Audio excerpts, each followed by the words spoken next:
trabajo Movimiento Magisterial, la CENTE. Otras miradas nos llevarán a comprender de manera amplia la complejidad que representa el proceso de la reforma educativa, expresada en el artículo 3º constitucional a partir de febrero de 2013. Planteamientos orientados por la calidad educativa en cuanto al logro educativo de los alumnos y la idoneidad de los maestros y maestras para la formación eficiente y eficaz del nuevo capital humano, lo cual ha generado diversas y múltiples expresiones, movimientos y resistencias desde investigadores, asesores, jefes de redacción, secciones sindicales del CENTE, la CENTE, movimientos magisteriales de base y otras fuerzas sindicales y gremiales, así como la enorme participación de padres de familia y distintos sectores de la sociedad.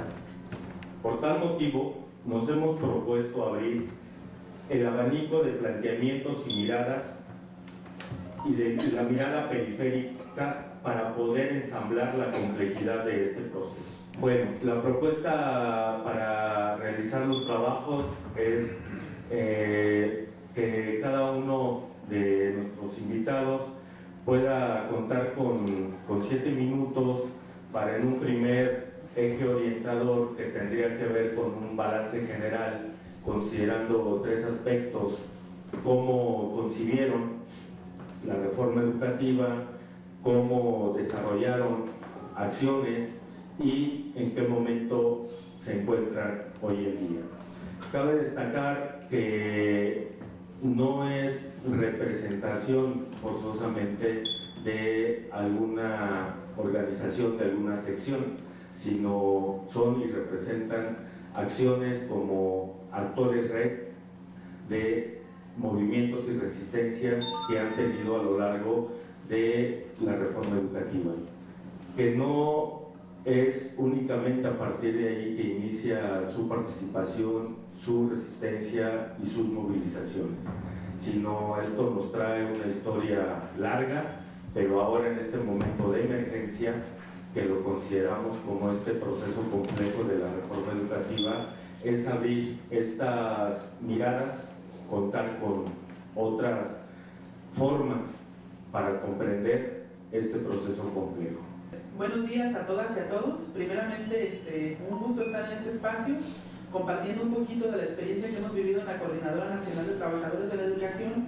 Y bueno, pues es una mirada, a lo mejor desde mi muy particular punto de vista, pero bueno, ojalá pueda dar algunos elementos para poder pues seguir nosotros en esta lucha, y también para que ustedes puedan tener algunos de los elementos de los que nosotros hemos venido recogiendo en la Coordinadora. Yo quiero iniciar primeramente pues recordando, ¿no? Que nosotros tenemos 37 años como Coordinadora Nacional de la Educación. La Coordinadora Nacional de Trabajadores de la Educación es un movimiento de masas que nace por la necesidad de luchar por democracia sindical para las bases magisteriales del país en el año de 1979 en la ciudad de Chiapas. Los militantes de la CENTE, que también forman parte del Sindicato Nacional de Trabajadores de la Educación, conforman la disidencia que habrá de ir acumulando una importante mayoría a lo largo de la República Mexicana. En la CENTE se perfila la construcción de un sujeto revolucionario que lucha por la reivindicación de los trabajadores de la educación y del pueblo mexicano. La CENTE ha estado preocupada por la formación de cuadros políticos que estén preparados para dirigir y velar por el movimiento en las diferentes etapas que ha tenido. La CENTE se ha preocupado por mantener sus asambleas, que son espacios de análisis, debate y toma de decisiones como el eje medular que garantiza la democracia. No se ha cerrado a la posibilidad de abrir espacios a aquellos grupos magisteriales del país que estén cansados de las arbitrariedades del CENTE y de los dirigentes entreguistas. Como parte de la estrategia para la acumulación de fuerza, la CENTE ha salido a diferentes estados del país a lo que hemos denominado como brigadeos para hacer la denuncia de las políticas aplicadas por el Estado que violentan los derechos de los trabajadores de la educación. La CENTE asume una postura de crítica y autocrítica como una categoría que permitirá reflexionar y repensar los movimientos correctos y los que se den en falso también. ello al interior de los espacios de discusión. Además se ha convertido en, bueno, hay que ver también que dentro de los retos que hemos tenido que pasar o superar dentro del propio movimiento, es que nos hemos encontrado con que hay grupos que están al interior y que, bueno, hemos denominado como grupos de esquiroles o grupo de gente que ha intentado hacer daño o golpear a la gente desde adentro, ¿no? Yo quería poner esta parte porque, bueno, es una de las situaciones que más difíciles a veces nos son como coordinadora, porque tenemos nuestros espacios de discusión, pero siempre nos ha faltado quien ha buscado cómo estar golpeando a la gente desde dentro o desde fuera, como lo hace el gobierno. Además, ha tenido que enfrentarse a las políticas neoliberales y al propio Estado represor, pero además al esquirolaje y el oportunismo de personajes mezquinos que han dañado la reputación del movimiento de masas, no como en un afán de hacer como mucho alarde, pero uno de los movimientos más grandes y más importantes que se han reconocido en la historia de los movimientos de masas en México. Bueno, de esta manera yo quería hacer como primer introducción de cómo nosotros vemos a la coordinadora a estos 37 años, y bueno, todos los retos que hemos tenido que superar. Nosotros entendemos que como parte de la coordinadora, si bien hemos dado un movimiento y hemos dado pasos en un caminar que nos pueda dar la posibilidad de ir acumulando fuerzas para ir resistiendo a las embestidas del Estado neoliberal, también tenemos que reconocer cuáles son los pasos que hemos pasado, las necesidades que tenemos y también desde ahí visualizar hacia dónde vamos y cuál es el horizonte que tenemos. Nosotros hemos visto varias etapas de lucha de la CENTE. Entre las etapas que hemos visto, bueno, pues una de las más reconocidas fue primeramente la creación, que fue en el año del 79, y después lo que denominaron algunos que estuvieron dentro del movimiento, lo que fue la primavera magisterial del 1989, donde encontramos nosotros también un movimiento importante que, bueno, nos deja grandes enseñanzas, nos muestra una forma de seguir luchando, de seguir caminando, nos deja junto con ellas personajes históricos también, que nosotros hemos reconocido, algunos participando directamente dentro de los procesos de lucha, como Misael Núñez Acosta, pero también retomando preceptos de compañeros que se han dedicado al movimiento, como Lucio Cabañas, Genaro Vázquez, Arturo Gamis, que a lo mejor no fueron parte directa de la CENTE, pero fueron como los mentores que nosotros podemos tener en el movimiento. Así, de esta forma, en esta etapa, nosotros después damos una etapa más. En todo este tiempo se ha venido haciendo un trabajo en el cual se viene haciendo investigación, porque la CENTE ha mantenido una línea de investigación de cómo nosotros vemos a las políticas del Estado y de cómo son agresivas en contra de nosotros. Entonces, en esta línea, yo creo que en todo este tiempo que hemos venido viviendo hasta lo que fueron las reformas del 2012 al 2013, nosotros hemos venido construyendo esta línea crítica, que es la que nos ha permitido salir a los diferentes puntos y hacer la denuncia de cómo las reformas educativas no son reformas educativas, cómo desde que entra el Tratado de Libre Comercio nosotros nos damos cuenta de lo que está ahí, pues es un golpe, ¿no?, a los trabajadores de la educación, pero también un golpe a la propia escuela pública. Entonces, desde ahí nosotros venimos haciendo esta línea de investigación. La siguiente etapa que nosotros vemos es la etapa que acabamos de pasar, ¿no?, que empieza desde el 2013, bueno, desde el 2012 aproximadamente, con la firma del Pacto por México, pero que se viene caminando desde ese momento hasta lo que tenemos hasta ahora, ¿no?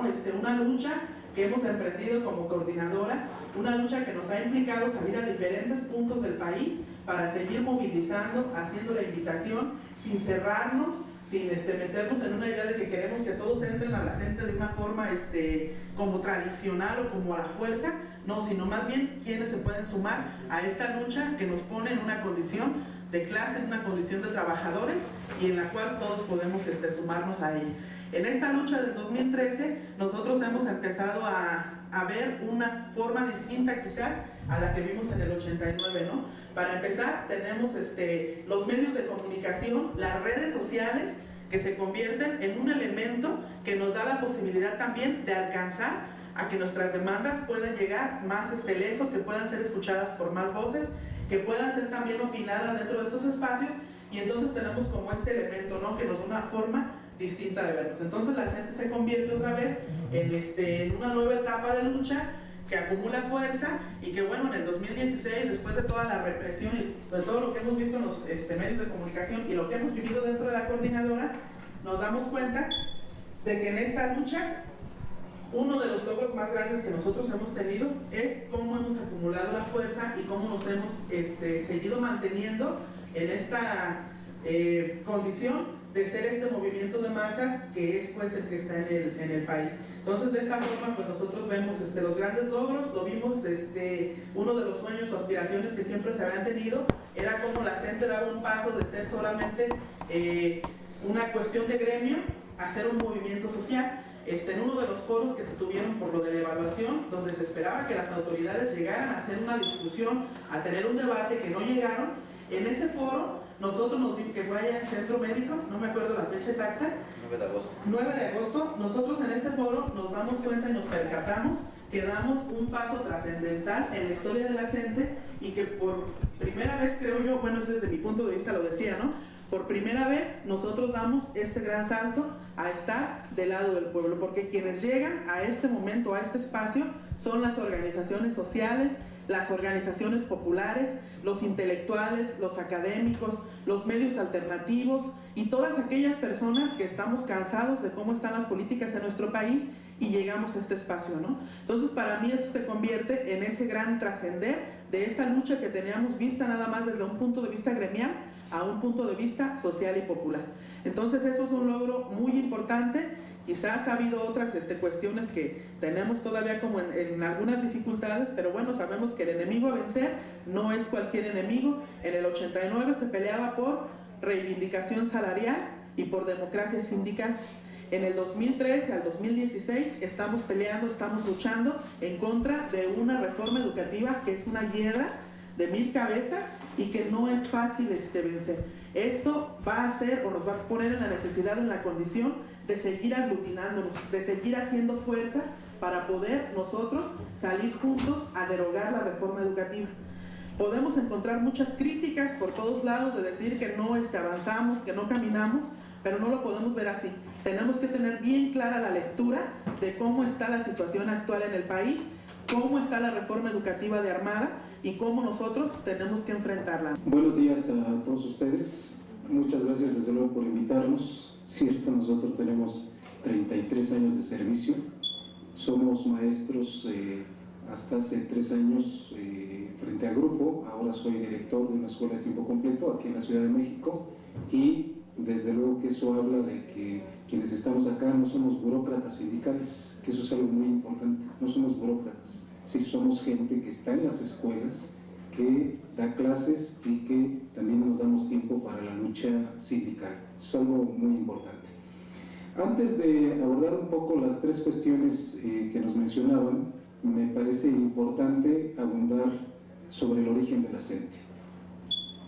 La CENTE, como ya decía Lupita, surge en 1979 en Chiapas y su origen, según nuestra perspectiva o mi perspectiva, es que tiene un origen fundamentalmente social, antes que gremial. ¿Por qué? Porque la mayoría de los líderes que en ese entonces, o dirigentes que fundaron la CENTE, eran al mismo tiempo, y siguen siendo en muchos lugares del país, dirigentes sociales que organizan al pueblo, a los campesinos, a los colonos, a los transportistas, para pelear por las desigualdades sociales que hay ahí. Entonces eso explica al mismo tiempo de por qué en los estados con mayor injusticia social en nuestro país, como Chiapas, Oaxaca, Guerrero, Michoacán, es donde más fuerte está la CENTE. Justamente por eso, porque ahí se dan verdaderamente batallas por la tierra, por el agua y en general, digo, por esta situación que les decía que tiene que ver con la justicia social. Entonces, ahora desde luego tenemos un desarrollo también gremial, pero antes que gremial, la CENTE tiene un origen social.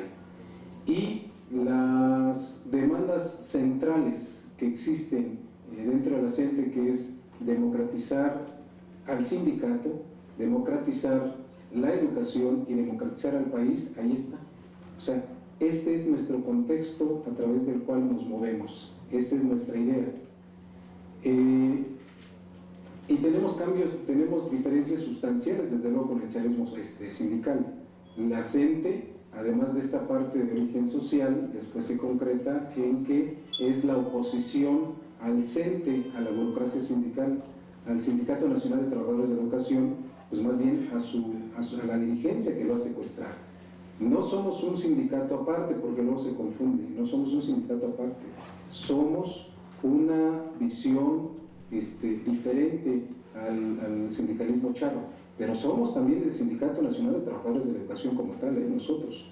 Nos quitan nuestras cuotas, por cierto, 170 millones de pesos mensuales solamente en cuotas, de las cuales nunca tenemos ningún tipo de información, ahí están las diferencias. La otra, si ustedes van y observan a la gente decente, a la burocracia sindical, por eso empecé con eso, son gente que llevan 25 o 30 años, nunca han pisado un aula, nunca han pisado un salón, nunca han trabajado frente a grupo, toda su vida se la han pasado ahí, delante de ellos. Acá nosotros, para ponerles un ejemplo clarísimo, ahorita tenemos que pedir permiso para salir de nuestra escuela, ¿no? Eso es lo que estamos haciendo. Pero además, se acaban de cambiar las dos dirigencias más importantes que tenemos ahora en la coordinadora, o de las más importantes, ¿no? Que es Chiapas, apenas la semana pasada, y su comité es nuevo. Los otros, los que eran dirigentes, ya se fueron y regresan a sus salones, a sus aulas. En el caso de Oaxaca, tiene prácticamente un año, y los dirigentes que estaban en aquel entonces, Rubén Núñez encabezaba el comité, él ya está en su región trabajando. Es decir, hay diferencias sustanciales de cómo concebimos esta práctica de la democracia. Si nosotros regresamos, yo mismo fui secretario general de la sección 9 y ahora estoy en la escuela, ¿entienden? Esta entonces es una práctica que tenemos, rotar, y es al mismo tiempo una de las características que fortalece la práctica política de la gente. No hay líderes eternos. De hecho, de la primera etapa de la reforma educativa, que es efectivamente la primera etapa intensa, digamos, yo consigo dos etapas fuertes, intensas en esta lucha contra la reforma educativa.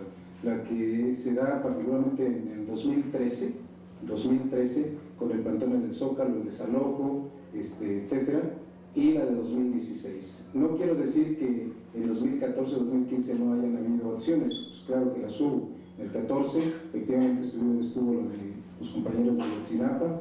En el 2015 se llamaron a la evaluación a 150,000 compañeros. Ahí hemos perdido a varios compañeros en la lucha. Además tuvimos a los presos políticos precisamente de Oaxaca. Es decir, hay toda una trayectoria. Pero quiero comentarles que de ese inicio de 2013, los secretarios generales, que son nuestras máximas, digamos, representaciones, ya no existe ninguno, o ya no estamos en ninguno. Todos los que están ahora son nuevos. Y esto, entonces, habla de lo que nosotros practicamos en la coordinadora, que es algo muy importante. El colectivo magisterial independiente de la sección 9 manifestó a manera de balance que en la reciente jornada de lucha, los maestros aglutinados en la CENTE colocamos en el centro del debate nacional el problema de la educación pública, evidenciando el carácter punitivo de la mal llamada reforma educativa. 2. Erosionamos la pretensión de la imposición del pensamiento neoliberal en el terreno educativo, emanado desde las oficinas de los empresarios y organismos internacionales. Sostenemos que esta reforma educativa no se diseñó en las calles de Argentina y Brasil, ni siquiera en México. Se diseñó en París, en las oficinas de la OCDE, y es un mandato de los organismos internacionales, y hay los documentos de estos organismos que prueban los llamados convenios con el gobierno mexicano, donde está diseñada toda una agenda, incluso no para este sexenio, para el 2020 y hasta el 2040, y a pie juntillas la han ido cumpliendo. Logramos poner de nuestro lado a lo mejor de la comunidad de académicos, investigadores, escritores, intelectuales y el periodismo crítico.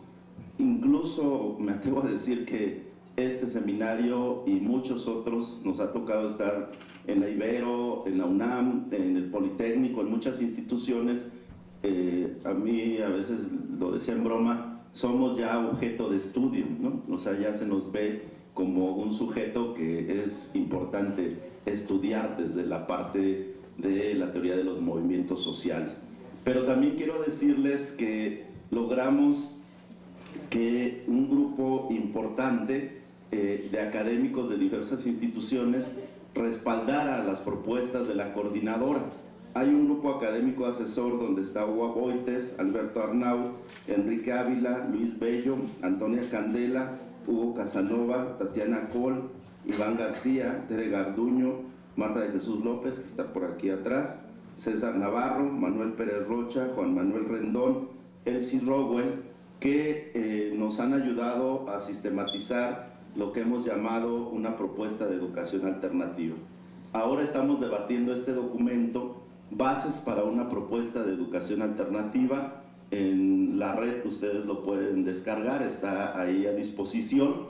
Este documento condensa todo esto de lo que han hablado mis compañeros del PTEO, del PDCEM, de las escuelas altamiranistas, de los proyectos que hemos desarrollado aquí en la Ciudad de México y en muchos otros lugares. Aquí está el compañero Armando Azpeitia de Hidalgo, también con un trabajo muy importante en esta parte. Está la compañera Lilia Barca del Centro de Actualización de Maestros de aquí de la Ciudad de México, y seguramente muchos otros compañeros que han aportado para que entonces no hablamos de un modelo educativo como plantea la Secretaría de Educación Pública. Nosotros hablamos de las bases para una propuesta de educación. Significa que retomamos los aspectos cruciales, filosóficos, pedagógicos, sociológicos, epistemológicos, de diseño curricular, etcétera, para señalar un horizonte y un rumbo en lo que hemos llamado una educación alternativa. Como ya...